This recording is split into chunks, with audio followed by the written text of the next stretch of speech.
Fake Jaganmohan Reddy యొక్క fake ప్రచారాలు, fake మాటలు, ఫేక్ చేష్టలు మళ్ళీ స్టార్ట్ అయ్యాయి. ఎందుకనంటే అబద్ధం, అసత్యం, బూటకం, ఫేక్ మాటలు ఇవన్నీ కలగలిపి రంగరిస్తే జగన్మోహన్ రెడ్డి వైఎస్ఆర్సీపీ పార్టీ, అందులో డౌటే లేదు. ఎందుకనంటే ఇవాల్టి రోజున కూటమి ప్రభుత్వం అధికారంలోకి వచ్చినటువంటి మొదటి రోజు నుంచి చూస్తే విపరీతంగా విషం చిమ్మటమే ఒక ధ్యేయంగా పెట్టుకున్నటువంటి జగన్మోహన్ రెడ్డి అండ్ బ్యాచ్. ఈ మాట ఎందుకు అనాల్సి వస్తుంది అనంటే మీరు చూస్తే గత 35-36 రోజులుగా, అంటే కూటమి ప్రభుత్వం అధికారంలోకి వచ్చిన రోజు నుంచి కూడా కంటిన్యూస్గా ఫేక్ వార్తలు ప్రచారం చేయడం, వాళ్ళకు సంబంధించినటువంటి ఆ ఛానల్స్లో ఫేక్ వార్తలు ప్రసారం చేయడం, ఫేక్ ప్రచారాలు చేయడం, అలానే సోషల్ మీడియాలో అసలు విచ్చలవిడిగా మాట్లాడడం, ఇవన్నీ చేస్తూనే ఉన్నారు.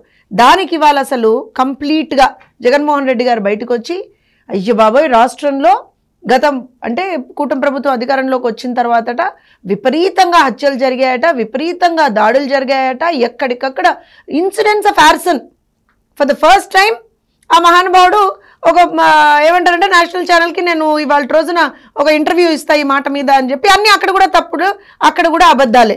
ఒకటి ఇవాల్టి రోజున మనం గనక తీసుకుంటే ఆ పార్టీకి సంబంధించినటువంటి ఒక వ్యక్తి చనిపోయాడు, అతన్ని హత్య చేశారు. చేసుకున్నది అక్కడ జరిగింది ఆ పార్టీకి సంబంధించినటువంటి ఇద్దరు వ్యక్తుల మధ్య ఒక పర్సనల్ గొడవ ఏదైతే ఉందో దానికి సంబంధించి ఏదైతే ఇదివరకే అంటే ఆల్మోస్ట్ నాకు తెలిసి 2024 జనవరిలోనే, ఎందుకంటున్నానంటే ఇది దానికి సంబంధించినటువంటి ఒక ఎఫ్ఐఆర్ కాపీ.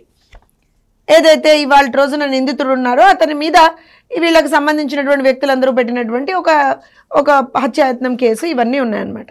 సో వీటికి సంబంధించి ఇద్దరు వ్యక్తుల మధ్య ఉన్నటువంటి గొడవని, ఇద్దరు వ్యక్తుల మధ్య జరిగినటువంటి ఒక గొడవని తీసుకొచ్చి పార్టీలకు ఆపాదిస్తున్నాడు. ఇంతకు మించినటువంటి సిగ్గుమాలిన చర్య ఇంకేదన్నా ఉందా అనంటే నేను పరామర్శకు పోతున్నా అని చెప్పి అక్కడ పరామర్శకి పోయి పథకాల గురించి మాట్లాడుతున్నాడు. అసలు సిగ్గు అనేటువంటి మాటే మీ డిక్షనరీలో లేదనుకుంటా జగన్మోహన్ రెడ్డి గారు కదా. ఎందుకనంటే ఇవాళ రోజున మీరు గమనించండి, 5 సంవత్సరాలు ఈ మహానుభావుడు 5 సంవత్సరాల పాటు ఈ మాట ఎందుకంటున్నానంటే ఇంకా జగన్మోహన్ రెడ్డి ఉండుంటే అని వాళ్ళు చాలా పెద్ద మాటలు మాట్లాడు, దాని గురించి తర్వాత మాట్లాడదాం. కానీ నీవున్న 5 సంవత్సరాల్లోనే వేల సంఖ్యలో దాడులు, వేల సంఖ్యలో హత్యలు ఇన్ని జరిగినా సరే ఏ రోజున కనీసం నోరు మెదపనట్టు నీవు అంటే ఒక 15 ఏళ్ల పిల్లవాడిని నడి రోడ్డు మీద పెట్రోల్ పోసి తగలబెట్టేస్తే ఎక్కడా మాట్లాడనటువంటి నీవు, నీ పార్టీకి సంబంధించినటువంటి ఒక ఎమ్మెల్సీ ఒక దళిత యువకుడిని చంపేసి ఆ శవాన్ని డోర్ డెలివరీ చేస్తే కనీసం మాట్లాడనటువంటి నువ్వు ఇవాల్టి రోజున ఆ రోజున నీ ఇంటికి ప్రాబబ్లీ ఒక కూతవేటు దూరంలో, తాడేపల్లి ప్యాలెస్ ఒక కూతవేటు దూరంలో ఒక అభాగ్యురాలి మీద అత్యాచారం జరిగితే కనీసం మాట్లాడనటువంటి నువ్వు ఇవాల్టి రోజున బయటకు వచ్చి పరామర్శ అనేటువంటి ఒక పేరు చెప్పుకొని బయటకు వచ్చి ప్రభుత్వం మీద విమర్శలు గుప్పిస్తావా, ప్రభుత్వం మీద విషం చిమ్ముతావా, వెళ్ళి నేను ఢిల్లీలో ధర్నా చేస్తానంటావా? మరి అన్ని సంఘటనలు జరిగినప్పుడు ఏ రోజున నువ్వు ఢిల్లీలో ధర్నా చేయలేదే, ఏ రోజున మాట్లాడలేదే, నీ ప్రభుత్వమే ఉండిందే, ఎందుకు కనీసం నోరు మెదపలేదు, ఎందుకు అమర్నాథ్ గౌడ్ కుటుంబానికి నువ్వు అండగా నిలబడలేదు, ఎందుకు కనీసం పరామర్శించలేదు? అదే ఎందుకనంటే ఈ మాట ఎందుకు చెప్పాల్సి వస్తుందంటే అదే నర్సరావుపేట పార్లమెంట్కి సంబంధించినటువంటి ఆ పరిధిలో మాచర్లలో కావచ్చు, లేకపోతే పల్నాడులో కావచ్చు, కంచర్ల జల్లయ్య 2022 జగన్మోహన్ రెడ్డి గారు గుర్తుందా? కంచర్ల జల్లయ్య ఏ రకంగా హత్య చేశారో గుర్తుందా? మరి ఆ కుటుంబాన్ని ఎందుకు పరామర్శించలేదు మీరు వెళ్ళి? జై జగన్ అనేటువంటి ఒకే ఒక్క కారణం చేత, ఒకే ఒక్క కారణం, జై జగన్ అనలేదు అనేటువంటి ఒకే ఒక్క కారణం చేత తోట చంద్రయ్య అదే 2022లో మాచర్ల వెల్దుర్తి మండలంలో తోట చంద్రయ్యని చంపినప్పుడు మరి వాళ్ళ వినుకొండ వరకు వెళ్ళానని చెప్పుకుంటున్నావు కదా, మరి పక్కన ఉన్నటువంటి మాచర్లకి వెల్దుర్తికి వెళ్ళి ఎందుకు ఆ కుటుంబాన్ని పరామర్శించలేదు? ఎలాగో ఇన్ని రోజులు పరామర్శించలేదు, ఇప్పుడైనా పోయి పరామర్శించాల్సింది కదా. అలానే ఇదే నర్సరావుపేట టౌన్లోనే షేక్ ఇబ్రహీం, గుర్తుపెట్టుకోండి, గుర్తు తెచ్చుకోండి ఇవన్నీ జగన్మోహన్ రెడ్డి గారు, 2022వ సంవత్సరం షేక్ ఇబ్రహీంని చంపేస్తే ఎందుకు వెళ్ళి నువ్వు పరామర్శించలేదు? పోనీ నీ కడప జిల్లా, నాది కడప జిల్లా, నేను కడప జిల్లా వాడిని చెప్పుకొని తిరుగుతావు కదా, కడప జిల్లాలో 6 బీసీలని హత్య చేస్తే ఒక్కరంటే ఒక్క ఒక్కరిని కూడా నువ్వు పరామర్శించలేదే. రాష్ట్ర వ్యాప్తంగా నీ హయాంలో 32 మంది బీసీలని హత్య చేశారు, 11 మంది మైనారిటీల మీద దాడులు జరిగాయి, 11 మంది మైనారిటీలు ప్రాణాలు కోల్పోయారు ముస్లింలు, అలానే 27 మంది ఎస్సీలు ప్రాణాలు కోల్పోయారు. ఈ లెక్కలు నేను ఏదైతే చెప్తున్నానో ఏ ఒక్క కుటుంబం దగ్గరికి వెళ్ళి నువ్వు ఏ రోజున పరామర్శించలేదే. ఏ ఒక్క కుటుంబానికి కనీసం నీకు సంబంధించిన అయ్యో అనే ఒక మాట నీ నోట్లోంచి రాలేదే. ఇవాళ మాత్రం పరిగెత్తుకుంటూ వచ్చావు. అంటే నీకు సమస్య ఉందంటే 11 ఏళ్ళు పడుతుంది కదా కనీసం ఒక రెస్పాన్స్ ఇవ్వడానికి. అదే శవం ఉందంటే మాత్రం 11 సెకండ్లలో పరిగెత్తుకుంటూ వచ్చేస్తావే. ఈ మాట ఇంత కోపంగా ఎందుకు అనాల్సి వస్తుంది అని అంటే, చేసేది మీరే, దాడులు చేసేది మీరే, హత్యలు చేసేది మీరే, మళ్ళీ వెళ్ళి ఓదార్పు అనేటువంటి ఒక నాటకాలు ఆడేది మీరే. ఇవాళ రోజున మళ్ళీ దీనికి రాజకీయ రంగు పులుముతారా? జరిగినటువంటి ఇష్యూ ఏదైతే ఉందో ఇద్దరు మనుషుల మధ్య జరిగినటువంటి ఒక వివాదం, అది ఆ ఇద్దరు మనుషులకు మధ్య జరిగినటువంటి ఒక వివాదాన్ని, అందులో ఆ వ్యక్తి కూడా ఎవరి మీద అయితే ఇవాళ రోజున ఆరోపణలు వస్తాయో, ఎవరైతే చంపాడో అతను కూడా మీ పార్టీకి సంబంధించినటువంటి ఎవరినైతే నువ్వు ఇవాళ వెనక నిలబెట్టుకున్నావు చూసావా, పక్కన నిలబెట్టుకున్నావు చూసావా, మర్చిపోతావేమో అతని పేరు నీకు తెలుసా? ఎందుకంటే పక్కన నిలబెట్టుకున్నావు కదా, వెనక నిలబెట్టుకున్నావు కదా ప్రెస్ మీట్ అప్పుడు. పిఎస్ ఖాన్ అతని అనుచరుడు. రౌడీ షీటర్లు అందరూ ఒక చోట చేరి లిటరల్గా ఒక విధ్వంసాన్ని, అరాచకాన్ని గత 5 సంవత్సరాల్లో ఆ ప్రాంతంలో చేస్తూ ఉంటే కళ్ళు మూసుకొని కూర్చున్నటువంటి జగన్మోహన్ రెడ్డి ఇవాళ రోజున ఏ మొహం పెట్టుకొని నువ్వు అక్కడికి వెళ్ళావు అని మేము అడుగుతున్నాం. ఎందుకంటే ఇవాళ ప్రెస్ మీట్ పెట్టినప్పుడు ఒక పక్కన బొల్లా బ్రహ్మానాయుడు గారు, వెనకన పిఎస్ ఖాన్ గారు, ఇటు పక్కన అంబటి రాంబాబు గారు. ఎవరో చెప్పమంటారా? వీళ్ళందరూ బొల్లా బ్రహ్మానాయుడు. ఎవరైతే ఈ ఫ్యాక్షన్ని, ఎవరైతే ఈ అరాచకాల్ని, ఈ విధ్వంసాల్ని, ఈ దాడుల్ని, ఈ హత్యల్ని, వీటన్నిటిని ప్రోత్సహిస్తూ ఇంతమంది, నేను ఇందాక చెప్పినట్టుగా మాచర్ల ప్రాంతంలోనే, పల్నాడు ప్రాంతంలోనే ఎంతో మంది తెలుగుదేశం పార్టీ కార్యకర్తల్ని నడి రోడ్డు మీద నరికినటువంటి ఒక చరిత్ర కలిగినటువంటి ఆ బొల్ల బ్రహ్మనాయుడిని పక్కన పెట్టుకుని నువ్వు ఇవాళ రోజున ప్రెస్ మీట్ పెడుతున్నావా, మాట్లాడుతున్నావా? ఎవరి వల్ల అయితే ఇవాళ రోజున ఇద్దరు వ్యక్తుల మధ్య సమస్య వచ్చిందో, అటు రషీదును జిలానీ మధ్య సమస్య వచ్చిందో, వివాదం వచ్చిందో, ఆ పిఎస్ ఖాన్ని నీ పక్కన నిలబెట్టుకొని నువ్వు ప్రెస్ మీట్ పెట్టి ఎవరో చంపేశారు, తెలుగుదేశం వాళ్ళు చంపేశారు. తెలుగుదేశం వాళ్ళు చంపేశారా? తెలుగుదేశం పార్టీ కార్యకర్తల్ని నడి రోడ్డు మీద ఇంకా కూడా మీ వైఎస్ఆర్సీపీకి చెందినటువంటి నాయకులు, ఇంకా కూడా మీ వైఎస్ఆర్సీపీకి చెందినటువంటి కార్యకర్తలు నడి రోడ్ల మీద ఎక్కడికక్కడ చంపేటువంటి ఒక పరిస్థితిని తీసుకొచ్చావు కదా. ప్రతిపక్షంలో ఉండి కూడా నీ అరాచకం ఆగట్లేదే. సిగ్గుపడు జగన్మోహన్ రెడ్డి. నువ్వు ఎక్కడ ధర్నా చేయాలో తెలుసా? ఢిల్లీలో ధర్నా చేయాలి అని అంటే నీ పార్టీ శ్రేణులు, నీ నాయకులు, నీ ఎమ్మెల్సీ, నీ ఎంపీలు ఆ రోజున చేసినటువంటి అరాచకం ఏదైతే ఉందో దాని మీద ధర్నా చేయాలి నువ్వు ఫస్ట్, దాని మీద మాట్లాడాలి నువ్వు ఫస్ట్. అవేవీ లేకుండా కేవలం శవం ఎక్కడ కనపడుతుందా నేను పోయి వాలిపోతా, ఇంకెన్ని రోజులు ఈ శవరాజకీయాలు మానవా? ఫేక్ ప్రచారాలు మానవా?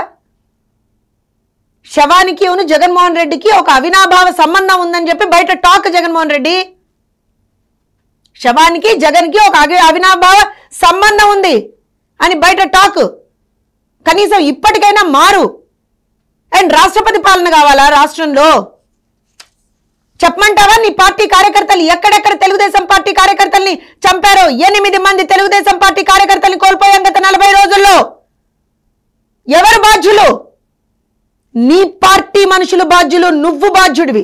ఎందుకంటేనంటే ఇవాళ రోజున రౌడీ షీటర్లని పెంచి పోషించింది నువ్వు, గంజాయిని మద్యాన్ని రాష్ట్రంలో ఏరులై పారించింది నువ్వు, యువతని గంజాయికి మద్యానికి బానిస చేసింది నువ్వు, ఒక క్రిమినల్ నేచర్ ని రాష్ట్రంలో ఇన్కల్కేట్ చేసింది నువ్వు.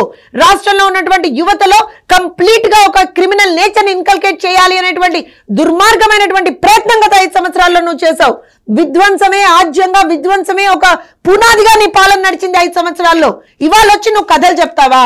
ఇవాళ వచ్చి నువ్వు దొంగ మాటలు మాట్లాడతావా? ఇవాళ వచ్చి ఫేక్ మాటలు మాట్లాడతావా? ఏం మాట్లాడావు ప్రెస్ మీట్ లో ఇందాక? ఏంటది?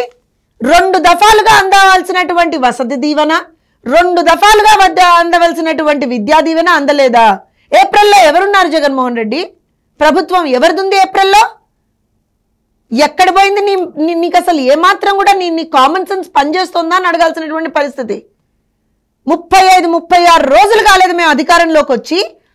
ఇంత కక్ష నీకు అంటే ప్రజలు నిన్ను ఇవాల్టి రోజున వద్దనుకున్నారు, చీకొట్టారు, ఈడ్చి తన్నారని చెప్పి ప్రజల మీద కక్ష చూపిస్తున్నావా? దాడులు చేయిస్తున్నావా? ఇదా నీ సంస్కృతి? ఇదేనా నీకు నిజంగా కూడా నువ్వు ఒక రాజకీయ నాయకుడు అని చెప్పుకోవడానికి నీకు ఉన్నటువంటి అర్హత? అధికారంలో ఉన్నా దాడులు చేస్తావు, ప్రతిపక్షంలో ఉన్నా దాడులు చేస్తావు. ఇదేనా రాజకీయం అంటే? కేవలం అరాచకమేనా? రాజకీయం అంటే కేవలం హింసేనా? హింసా రాజకీయాలు మానవా? ఇకనైనా బయటకు వచ్చి ఏం మాట్లాడావు ఇవాళ రోజున?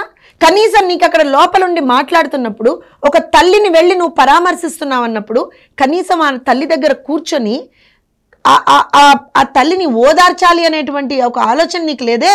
అక్కడ కూర్చొని పథకాల గురించి మాట్లాడతావా?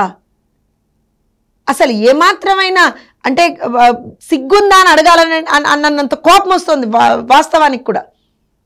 మళ్ళీ ఏం మాట్లాడతావు? నువ్వు వెళ్ళడానికిట అడుగడుగున ఆటంకాలట. Z+ సెక్యూరిటీ ఇచ్చి పంపించారా నాయన? ఇంకోటి ఏం మాట్లాడతావు? ఆ వాహనం అసలు బాలేదా? ఆటంకాలు సృష్టించారా? ఆ వాహనమే మళ్ళీ నువ్వు you couldn't SIT in that for probably 5 to 10 minutes కూర్చోలేకపోయావు నువ్వు. అంటే ఏంటి? ఏమనుకుంటున్నావు అసలు నువ్వు? ఇవాల్టి రోజున మళ్ళీ తీసుకొచ్చి నేను రాష్ట్రంలో ఏదో ఒక రకమైనటువంటి ఒక అరాచకం సృష్టిస్తాను, లా అండ్ ఆర్డర్ సమస్య సృష్టిస్తాను, ఖచ్చితంగా ఇలా వీరంగం చేస్తారు, మా శ్రేణులు ఇలానే చేస్తారు, భరించండి, ఖచ్చితంగా మేము ఇలానే ఫేక్ ప్రచారాలు చేస్తాము, భరించండి అంటే ప్రసక్తే లేదు. నువ్వు ఎన్ని ఫేక్ ప్రచారాలు చేసినా సరే ప్రజలు చాలా క్లియర్ మైండ్తో ఉన్నారు. నీ అరాచకం, నీ విధ్వంసం, నీ దుర్మార్గం వద్దనే ఇవాల్టి రోజున ఒక బ్రహ్మాండమైనటువంటి కూటమి ప్రభుత్వాన్ని తెచ్చుకున్నారు. దాంతో పాటుగా ఇవాళ రోజున ఎందుకంటే నీ ఫేక్ ప్రచారాలు అని ఎందుకు మాట్లాడుతున్నాను అనంటే, ఏం మాట్లాడావు? రాష్ట్రంలో 300కు పైగా దాడులు జరిగాయా? మీ వాళ్ళు చేసిన దాడులకు కూడా మా ఏమంటారు అనంటే ప్రభుత్వం మీద తోస్తావా? అలానే ఒక గిరిజన మహిళని వైఎస్ఆర్సీపీకి చెందినటువంటి ఒక నేత, నీకు అత్యంత ఆప్తుడు, సన్నిహితుడు A2 విజయసాయిరెడ్డి గారు ఆమెను ఏ రకంగా వంచారు, ఆమె జీవితంతో ఏ రకంగా ఆడుకున్నారు, ఇవాళ ఆవిడ బతుకుని బజాటుకి ఇడిచినటువంటి విజయసాయిరెడ్డి కథనాన్ని, విజయసాయిరెడ్డి ఎపిసోడ్ని అందరూ కూడా సాక్ష్యాధారాలతో ఎప్పుడైతే ఆ ఎపిసోడ్ బయటకు వచ్చిందో దాన్ని ఇవాల్టి రోజున పక్కదారి పట్టించడానికి నువ్వు ఇవాల్టి రోజున వినుకొండలో ఇది జరిగింది అంటే ఇద్దరు వ్యక్తుల మధ్య జరిగిందని తీసుకొచ్చి నువ్వు పార్టీలకు ఆపాదించేసావు, ప్రభుత్వానికి ఆపాదించేసావు. అలానే ఫేక్ ప్రచారాల గురించి మాట్లాడుతున్నాను. ఇది టీటీడీలో వాటా అడిగేసింది తెలంగాణ, అసలు 15 మంది కమ్మ మంత్రులు ఉన్నారు, ఇంకోటి ఏంటి అని అంటే తల్లికి వందనం ఇవ్వట్లేదు, అసలు నిరుద్యోగ భృతే ఇవ్వట్లేదు, ఇంగ్లీష్ మీడియం ఎత్తేస్తున్నారు. ఇవన్నీ కదా నువ్వు చేసినటువంటి ఫేక్ ప్రచారాలు గత ఈ 30-35 రోజుల్లోనే. ఏమన్నావు? పెన్షన్లు ఇవ్వలేమన్నావు. ఏం చేసావు? 1వ తారీఖున పెంచిన పెన్షన్లు ఏరియర్స్తో సహా ఇచ్చి చూపించాం. ఇవాల్టి రోజున నువ్వు నీకు కడుపు మంట, ప్రజలు సంతోషంగా ఉంటే నువ్వు తట్టుకోలేవు, ప్రజలు ఆనందంగా ఉంటే నువ్వు తట్టుకోలేవు. అందుకే రాష్ట్రంలో అరాచకం సృష్టిద్దామని మళ్ళీ ప్రయత్నిస్తున్నావు. ఖబర్దార్ జగన్మోహన్ రెడ్డి, ఇవాల్టి రోజున నీ పార్టీ ఎంపీ మిథున్ రెడ్డి చేసింది కూడా అందరూ చూశారు. ఖచ్చితంగా చెప్తున్నావు, ఏదైతే నువ్వు ఇవాల్టి రోజున ఒక అరాచకం సృష్టిద్దామని ప్రయత్నిస్తున్నావో, ఫేక్ ప్రచారాలతో ఏదో సాధించుకుందామని ప్రయత్నిస్తున్నావో, లిటరల్ గా ప్రజలు నిన్ను ఆల్రెడీ అసహించుకున్నారు, ఈడ్చికొట్టారు. 151 నుంచి 11కు తన్నారు నిన్ను. రేపు పొద్దున పులివెందుల ఎమ్మెల్యేగా కూడా మిగలవు నువ్వు. ఈ రకంగా మాత్రం చేస్తే అక్కడ కూడా ఓడిచ్చేస్తారు నిన్ను ప్రజలు. ఇది గుర్తుపెట్టుకో జగన్మోహన్ రెడ్డి. ఇవాళ రోజున అక్కడ మిథున్ రెడ్డి గారి ఇష్యూలో జరిగినటువంటి విషయానికి వచ్చి మాట్లాడుతున్నావా? ఏం మాట్లాడుతున్నావు? ఒక ఎంపీ అసలు స్వేచ్ఛగా తిరగలేకపోతున్నాడా? గుర్తుందా జగన్మోహన్ రెడ్డి? ఇదే నువ్వు అధికారంలో ఉన్నప్పుడు, ముఖ్యమంత్రిగా ఉన్నప్పుడు, ఆనాటి మాజీ ముఖ్యమంత్రి వర్యులు ప్రతిపక్ష నాయకుడు చంద్రబాబు నాయుడు గారు ఒక బాధితుడి దగ్గరికి వెళ్ళి నీ చేత వంచబడి, నీ చేత హత్యకు గురైనటువంటి, నీ చేతే అంటా నేను, నీ కార్యకర్తలు చేసిన దాన్ని, నీ చేత హత్యకు గురించైనటువంటి ఒక కుటుంబాన్ని పరామర్శించడానికి వెళ్దామనుకుంటే గేట్లకు తాళాలేసావు. గుర్తుందా జగన్మోహన్ రెడ్డి? గేట్లకి తాళాలేసావు నువ్వు. ఇవాళ అదే మా ప్రభుత్వంలో ఇవాల్టి రోజున నిన్ను వెళ్తాను, ప్రతిపక్ష నాయకుడు కాకపోయినా సరే, ఎందుకంటే ప్రతిపక్ష హోదా నీకు లేదు కాబట్టి, ఆ పార్టీ అధినేతగా నువ్వు వెళ్తాను అని అంటే సెక్యూరిటీ ఇచ్చి అన్నీ ఇచ్చి పంపిస్తే మళ్ళీ నిందలేస్తావా? ఇక్కడ ఇంకొక విషయం, ఫైనల్గా ఒక విషయం చెప్తాను. నీ పార్టీ ప్రభుత్వంలో ఉన్నప్పటి నీ కమిట్మెంటు, మా కూటమి ప్రభుత్వం కమిట్మెంట్కి ఎంత డిఫరెన్స్ ఉందో చెప్తాను. నేను ఇందాక చెప్పినట్టుగా మీ ప్రభుత్వ హయాంలో వందల సంఖ్యలో, వేల సంఖ్యలో దాడులు, హత్యలు జరిగినా ఏ రోజున కూడా మీరు రెస్పాండ్ అవ్వలేదు. నేను ఇందాక చెప్పినట్టుగా 32 మంది బీసీలని చంపినా, 11 మంది ముస్లిమ్స్ని చంపినా, 27 మంది ఎస్సీలను చంపినా ఏ రోజున మీరు రెస్పాండ్ అవ్వలేదు. కనీసం కరెక్ట్ కేసులు కూడా మీరు పెట్టలేదు. కానీ ఇదే వినుకొండ ఇష్యూ జరిగినటువంటి వెంటనే ఆ అక్యూజ్డ్ ఎవరైతే ఉన్నారో అతన్ని ఇమీడియట్గా అరెస్ట్ చేయడం జరిగింది. అతని మీద ప్రాపర్ కేసెస్ పుటప్ చేయడం జరిగింది. అతన్ని రిమాండ్కి పంపించడం జరిగింది. ఆ కేసుని క్షుణ్ణంగా ఇవాళ రోజున పోలీసులు కూడా ఎంక్వైరీ చేస్తున్నారు. సో పోలీసులు కూడా దానికి సంబంధించినటువంటిది ఇది ఒక ఇద్దరు వ్యక్తుల మధ్య సమస్య, పర్సనల్ ఎనిమాసిటీ ఉంది అక్కడ, ఏ పార్టీకి అఫిలియేషన్ లేదు అన్న తర్వాత కూడా నువ్వు గనక దీని నుంచి రేపొద్దున్న నేను పోయి అసెంబ్లీ అడ్డుకుంటా, గవర్నర్ ప్రసంగాన్ని అడ్డుకుంటా, ఢిల్లీ పోయి ధర్నా చేస్తా, ఏంటిది చిన్నపిల్లల అట్లా జగన్మోహన్ రెడ్డి? ఒక బాధ్యత కలిగినటువంటి ఒక ఎమ్మెల్యేవేనా నువ్వు? ఒక బాధ్యత కలిగినటువంటి ఒక అధికార ఏమంటారు అని అంటే ఇవాళ రోజున మొన్నటి వరకు అధికారంలో ఉండి ఇవాళ అధికారం కోల్పోయి ప్రజల చేత చిత్కరింపబడినటువంటి ఒక ఎమ్మెల్యేగా, ఒక పార్టీ అధినేతవేనా నువ్వు? అనాలిగా, మేము కూడా ఈ మాటలు అనాలిగా. ఎందుకంటున్నావు అంటే ఇంత జరిగినా సరే నీ ఫేక్ ప్రచారాలు ఆడకుండా, నీ ఫేక్ ప్రచారాలు ఆపకుండా ఏదైతే నువ్వు ఇవాళ రోజున ఏదో సాధిద్దాం అనుకుంటున్నావో అందులో అట్టర్ ఫెయిల్యూర్ అవుతావు. ఎలా అయితే మొన్న దొంగ హామీలు, అబద్ధపు హామీలు ఏవో ఇచ్చేసి మాట్లాడదాం, మళ్ళీ ప్రభుత్వంలోకి వచ్చేద్దాం అనుకున్నావో, ప్రజలు ఏ రకంగా అయితే చీత్కరించుకున్నారో ఇవాళ నువ్వు చేసే ఈ డ్రామా ఏదైతే ఉందో ప్రజలందరూ కూడా కాండ్రించి ఉమ్మేసేటువంటి ఒక పరిస్థితి తీసుకొచ్చున్నావు జగన్మోహన్ రెడ్డి. మళ్ళీ చెప్తున్నావు, కూటమి ప్రభుత్వం మీద నువ్వెంత విషం చిమ్మినా సరే పెరిచేది లేదు, తగ్గేది లేదు. ఖచ్చితంగా ప్రజలకి మంచి చేయడానికి అధికారంలోకి వచ్చాం, ప్రజలకి మంచి చేస్తాం. ఏదైతే నువ్వు ఇవాళ రోజున రాష్ట్రంలో ఒక శాంతి భద్రతల సమస్య తీసుకొద్దామని ప్రయత్నిస్తున్నావో ఇందులో నువ్వు అట్టర్ ఫెయిల్యూర్ అవబోతున్నావు. గుర్తుపెట్టుకో జగన్మోహన్ రెడ్డి.